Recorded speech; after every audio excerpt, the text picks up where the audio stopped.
초콜릿은 달콤해 달콤해 달콤해 오렌지는 상큼해 상큼해 상큼해. Ryan smiled grimly when Dark hugged her to say goodbye. Nanatili ito sa Pangasinan sa loob ng isang linggo sa kagustuhan itong pagselosin si Tyrone. Pero wala itong napala. Hindi kasi nakinig sa kanya eh. Sinabi na niyang walang mangyayari pero nagpilit pa rin ito. He was really persistent to invest in Tyrone's company. Wala sa plano nito sa Pangasinan na magpalipas ng bagong taon. Pero dahil sa kanya at sa plano nito na wala namang kainahantungan, ay sa Pangasinan ito nagpalipas ng bagong taon.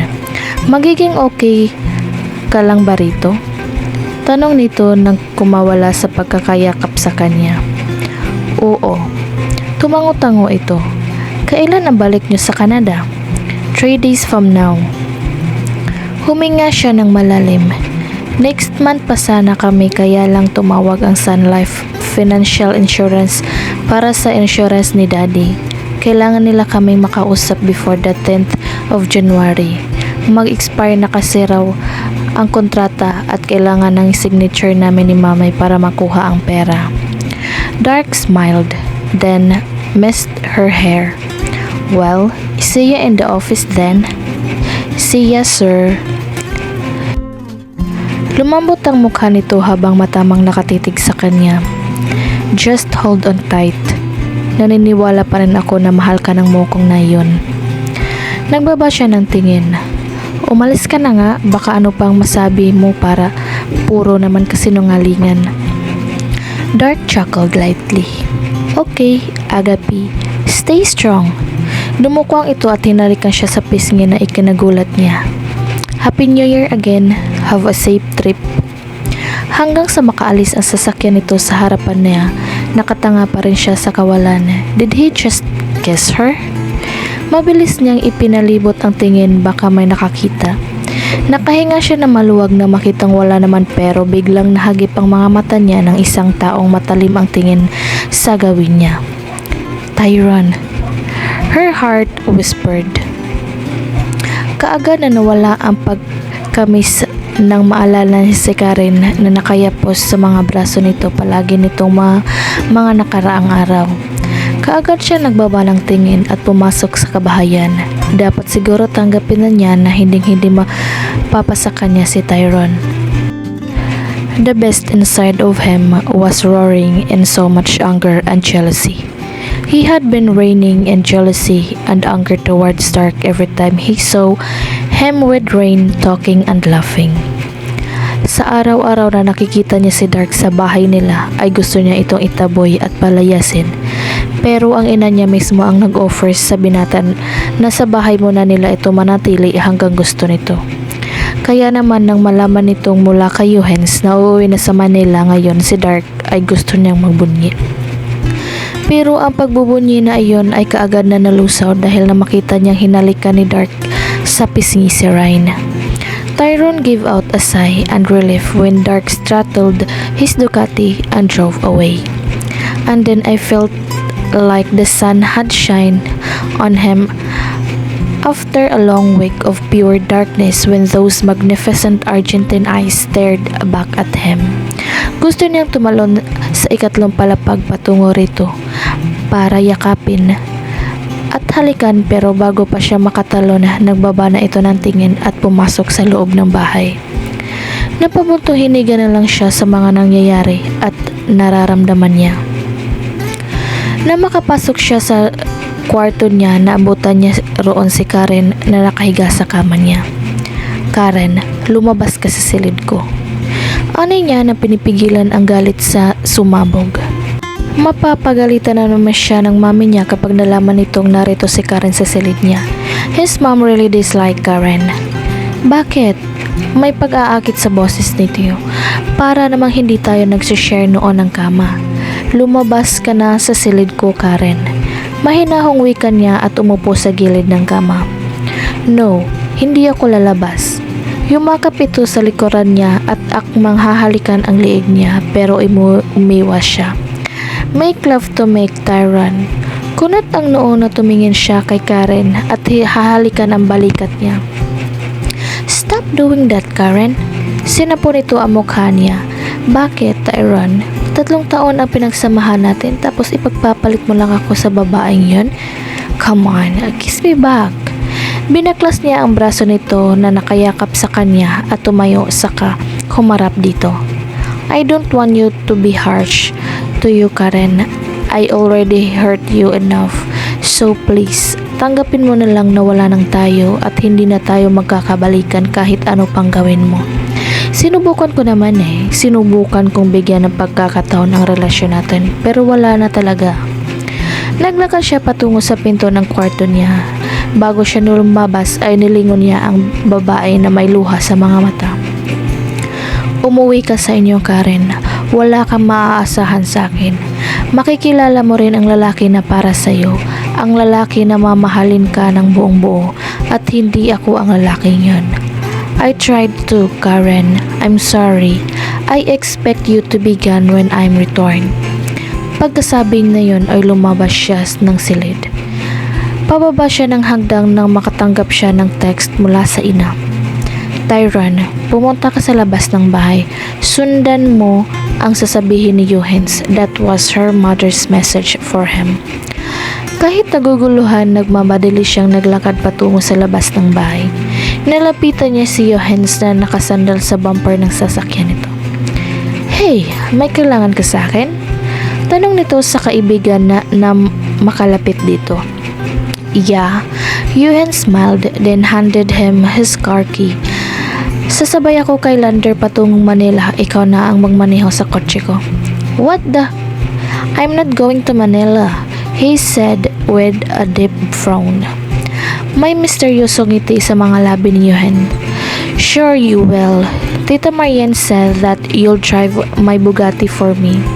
He grinned slyly at him. Take care of my honey. Anito na tinutukoy ay ang sasakyan nito. Na makaalis si Johannes, he slid inside Johannes' Bugatti and started the engine at roared. Akmang iatras niya iyon, ipapagarahe nang biglang bumukas ang passenger seat at pumasok doon si Ryan. Let's go, Johannes, para makarating kaagad tayo sa Manila ng maaga. Ano ito habang abala sa pagsusuot ng seatbelt. Ang plano ni Tyrone ay ibalik ang sasakyan ni Johannes sa garahe pero nagbago ang isip niya. Mabilis nang pinaharurot niya ang sasakyan palayo sa bahay nila. Hindi pa sila nakakalayo masyado sa bahay ay marinig niya ang malakas na suminghap si Rain. Tyrone? Bahagyang pinagbagalan niya ang takbo ng sasakyan at binalingan ang dalaga sa passenger seat at nginitian ito. Hey, sweetheart, miss me? Kumatok si Ryan sa pinto ng kwarto ng mami niya. After a minute bumukas iyon at bumungad sa kanya ang ina niya at si Tita Marian. Nginitian niya ang mga ito at lumapit sa ina niya para magpaalam. Hey mom, aniya, magpapaalam sana ako Kumunot ang noo ng ina. Saan ka naman punta? Sa Manila po. Mas lalong lumalim ang pagkakunot ng noo nito. Ano naman ang gagawin mo sa Manila, anak? Aayusin ko po yung insurance ni dad. Aniya, may branch pala sila rito sa Pilipinas. Itatanong ko lang kung dito na lang natin aasikasuhin. Alam ko naman na ayaw mo pang umuwi, mami. Ngumiti ito. Salamat, anak. Salamat naman kung ganoon. Tita Marian interjected. Sana nga pwede, no? Sige, ipapahatid kita kay Tyrone. No din na po, Tita Marian. Pigil niya sa ginang na akpang lalabas ng silid. Johannes, Tyrone's friend offered to drive me to Manila since babalik siya ngayong araw na to. At saka, kayo ko na po ang sarili ko. Okay, sweetie, mag-ingat ka. Ani ng mami niya at niyakap siya. Kailan ang balik mo? Bukas na siguro. Magho-hotel na lang po ako roon. I'm okay, mom. I can take care of myself. Sige, ingat ka. Pupo. Take care, my dear. Ani ni Tita Marian habang abala sa pagtatype ng kung ano-ano sa cellphone nito. Tumango siya at lumabas ng silid. Kanina pa ibinaba ni Johannes ang maliit na backpack na dadalhin niya at siya na lang inihintay nito sa garahe para makaalis na sila. Kay Dark sana siya sasabay pero nakamotor ito kaya kay Johannes na lang. Si Lander ay uuwi na rin sa Manila pero ayaw niya makisabay dito. She could endure Johannes' no filter mouth but Lander rude attitude? No. Si Trey naman ay pumunta sa Baguio sa hindi niya malamang kadahilanan. Pababa siya ng hagdan nang makasalubong niya si Karen. Tumalim ang tingin nito nang magtama ang mga mata nila. It had been a week since Karen arrived. Isang linggo na rin ang nakakaraan mula nang magbago ang mood ni Tyrone. He was always shouting and in the bad mood. Parang ginagawa na nitong pastime ang pagsinghal ng tao na nagtatanong dito. Kapag nagkakasalubong naman sila ni Tyrone, halos sakmalin siya nito sa uri ng pagkakatingin sa kanya. In the deepest part of her heart, she was hoping that he would visit her in her room, but he didn't. Pero kahit na hindi na sila nag-uusap at palagi nito kasama ang maharerang babaeng iyon, masaya pa rin siya. And she had Tita Marian to thank for that. Ito kasi ang nag-i-insist na hindi mag-share ng kwarto si Karen at Tyrone. She could also say that Tita Marian was the antagonist of Tyrone and Karen's relationship, which made her happy. Well. Karen clicked her tongue, making her head snap at the direction of the woman she considered a vile creature on earth. Ang mang-aagaw. Tumigil siya sa pababa ng hagdan at taas noong sinalubong niya ito ng tingin. Good morning. How's your day? Karen sneered at her. Wala akong panahon makipagplastikan sa'yo. Gusto na itong taasan ng kilay pero hindi niya ginawa. Hindi ako plastic na tao. May sinasabi ka kasi at alam ko naman na ako ang tinutukoy mo. Nangunguyam itong ngumisi. Guilty? Oo. Pag-amin niya. Bilang isang babae, alam kong masakit ang ginawa ko. Alam kong may kasintahan na si Tyrone pero pinatulan ko pa rin. Kaya naman humingi ako ng tawad sa ginawa ko. I'm sorry, Karen. She went rigid when Karen slapped her. Hard. Pakiramdam niya ay nagdilim ang paningin niya sa malakas ng impact niyon pero hindi siya nag-react. Hindi siya lumaban. She knew that she deserved that slap. Para yan sa pang-aaga mo ng sa akin. Then she stood toward her in a strengthened manner. Isaksak mo sa kukote mo na si Tyrone. Akin siya. At sa oras na makita kong lumalapit ka sa kanya, pinangako ko na hindi na ako lalapit sa kanya. Malapit na akong bumalik sa Canada at hindi na ako makikita pa. Putol niya sa sasabihin nitong pero siguraduhin mo rin na hindi na siya lalapit sa akin. Because as far as I can remember, I kept pushing him away but he insisted to staying. Hindi ko nakasalanan kung pupunta siya sa Canada para makita ko. Yeah, right. As if that will happen. Me and my hopes. Ang kapal rin ang mukha mo. Nanlilisik ang mata nito. Hindi kanya hahabulin kasi ako ang mahal niya. Isang nanunuyang ngiti ang kumawala sa mga labi nito. Ako ang mahal niya. Hindi ako sapat ang isang linggong parati kaming magkasama para isiksik mo riyan sa kokote mo na ako ang mahal niya at isa ka lang laruan. Parang may kumakatay sa puso niya at ginigiling iyon sa sobrang sakit dahil sa sinabi nito. Ryan wanted to cry but she could not give his woman a satisfaction. No way.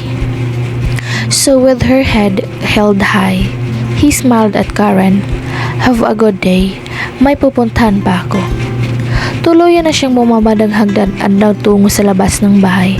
Na makita ang bugati na pag-aari ni Johannes, sumakay siya sa passenger seat at inayos ang seatbelt na suot niya.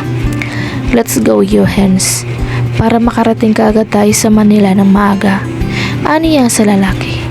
Mabilis na humarurot ang sasakyan palabas ng gate ng Zapanta Mansion. Napatigil siya sa pag-ayos ng seatbelt nang mag-umpisang nanuot ang pamilyar na pabango ni Tyron. Mabilis na baling siya sa driver's seat na halos malaglag ang panga niya sa nakita. Hindi niya napigilan ang makalakas na pagsimhap. Tyron? Bumagal ang pagtakbo ng sasakyan at nagtama ang mga mata nila ng binata. His butterscotch eyes smiled. "Hello, sweetheart. Miss me?"